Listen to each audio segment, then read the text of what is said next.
우리가 매일같이 지나치는 철도 건널목 있잖아요. 너무나 익숙한 풍경이죠. 근데 말이죠. 이 익숙함 뒤에 우리가 생각지도 못했던 아주 치명적인 위험이 숨어 있다는 사실 알고 계셨나요? 오늘 그냥 당연하게만 여겼던 이 철도 건널목의 안전 문제를 한번 제대로 파헤쳐 보겠습니다. 아마 운전하시는 분들이라면 누구나 한 번쯤은 경험해 봤을 거예요. 땡땡땡 경고음이 울리고 차단기가 스르륵 내려오면 기차가 지나가고 다시 올라갈 때까지의 그 짧은 시간 동안 왠지 모르게 긴장되잖아요. 그런데 이게 그냥 기차를 기다리는 시간? 그게 전부일까요? 771. 이게 무슨 숫자냐면요. 지금 현재 대한민국에 여전히 운영되고 있는 철도 건널목의 총 개수입니다. 우리가 사는 도시, 또 시골 곳곳에서 매일 마주치는 잠재적인 위험 지점이 무려 771곳이나 된다는 뜻입니다. 결코 일부 지역만의 이야기가 아니라는 거죠. 자, 그럼 그 막연한 불안감이 혹시 그냥 기분 탓일까요? 지금부터 보여드릴 숫자들을 보면 생각이 달라지실 겁니다. 철도 건널목이 왜 개인의 주의를 넘어 국가적인 안전 문제인지 데이터가 아주 명확하게 보여주고 있습니다. 47. 이게 바로 지난 5년 동안 전국 철도 건널목에서 발생한 사고 건수입니다. 한 해 평균 거의 10건. 그러니까 한 달에 한 번꼴로 대한민국 어딘가의 건널목에서는 끔찍한 사고가 일어나고 있다는 얘기예요. 그리고 그 47건의 사고로 인해 30분이 목숨을 잃거나 크게 다치셨습니다. 15명이 사망하고 15명이 부상을 입었어요. 이건 그냥 통계가 아닙니다. 누군가의 소중한 가족이었을 30명의 삶이 송두리째 흔들린 비극인 거죠. 그런데 이 사고들이 전부 운전자가 조심하지 않아서 일어난 걸까요? 이제부터가 진짜 핵심입니다. 우리가 그냥 기차 조심하세요라고 말하는 걸로는 절대 해결할 수 없는 건널목 자체에 숨겨진 구조적인 위험들을 하나씩 살펴보겠습니다. 이건 정말 아찔한 상황인데요. 특히 기찻길이 2개 이상 있는 복선 구간에서 벌어지는 일입니다. 한쪽에서 기차가 쌩 하고 지나가고 차단기가 올라가기 시작해요. 아, 이제 안전하구나 생각하고 차를 움직이는 바로 그 순간 갑자기 반대편에서 오던 다른 열차 때문에 차단기가 예고도 없이 다시 쾅 하고 내려오는 겁니다. 그럼 어떻게 될까요? 운전자는 꼼짝없이 선로 한가운데 갇혀버리는 최악의 상황에 놓이는 거죠.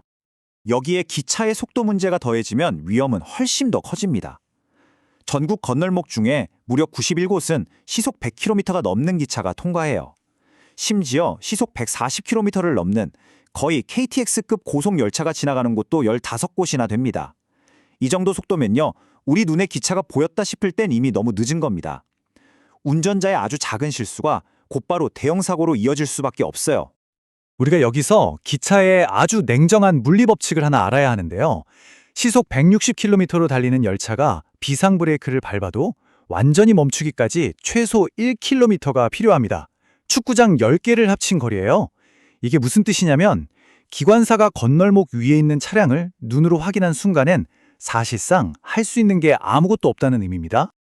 바로 이 문장이 철도 건널목의 가장 교묘하고 위험한 함정을 정확히 짚어내고 있습니다. 아니, 운전자한테 가도 좋다고 말하는 도로의 녹색 신호가 어떻게 사람을 죽음으로 몰아넣는 덫이 될 수 있다는 걸까요? 그 이상한 메커니즘을 지금부터 보여드릴게요. 자, 건널목에서 벌어지는 가장 위험한 함정 시나리오를 한번 같이 따라가 보시죠. 1단계, 기차가 접근하고 땡땡땡 경고음과 함께 차단기가 내려옵니다. 여기까지는 우리가 아는 그대로입니다. 그런데 바로 이 순간 운전자를 엄청난 혼란에 빠뜨리는 일이 벌어집니다. 건널목은 분명 멈춰라고 경고하는데 바로 코앞에 있는 교차로 신호등이 가도 좋다는 녹색불로 싹 바뀌는 거예요. 여러분이라면 어떤 신호를 따라야 할까요? 정말 헷갈리겠죠? 결국 운전자는 익숙한 녹색 신호를 믿고 건널목으로 일단 진입합니다. 그런데 만약에 그 앞 교차로가 차들로 꽉 막혀 있다면요. 결과는 끔찍합니다. 차는 꼼짝없이 선로 위에 갇히고 차단기는 이미 내려왔고 저 멀리서는 기차가 쌩하고 달려옵니다. 바로 최악의 함정에 빠지고 만 겁니다. 자, 이렇게 복잡하고 위험한 문제들 그냥 손 놓고 있을 수만은 없겠죠.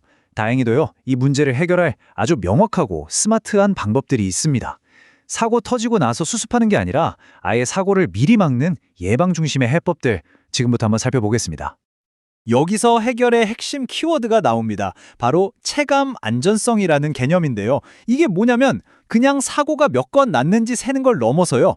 사고가 날 뻔했던 아찔한 순간, 이걸 아차 사고라고 하죠.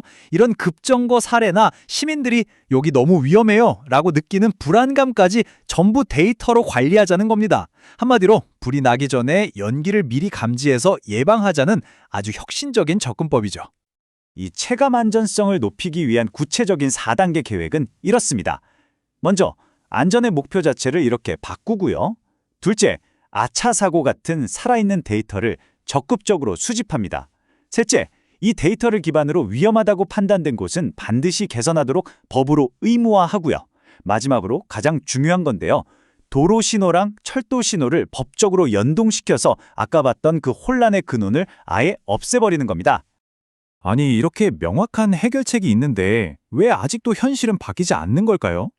이게 기술이 없어서가 절대 아닙니다. 이 똑똑한 해결책을 가로막고 있는 보이지 않는 벽, 바로 사람과 시스템의 문제입니다. 문제는 기술이 아니라 시스템, 그리고 사람입니다. 철도, 도로, 경찰, 각 기관이 그건 우리 소관이 아닌데요 하면서 서로 책임을 떠넘기는 칸막이 행정이 가장 큰 벽이에요. 여기에 시설 개선에 드는 막대한 비용을 대체 누가 낼 거냐? 이걸 두고 책임 공방만 벌이고 있는 거죠. 특히 지방자치단체들은 예산 부담 때문에 소극적일 수밖에 없고요. 결국 모든 문제는 이 하나의 질문으로 돌아옵니다. 우리 시민의 생명이 달린 안전 문제가 해결할 방법이 없어서가 아니라 단지 기관들의 밥그릇 싸움과 예산 문제 때문에 이렇게 방치되는 현실. 이걸 우리가 언제까지 용납해야 할까요? 이 질문에 대한 답을 찾는 것이 바로 우리 모두의 숙제가 아닐까 싶습니다.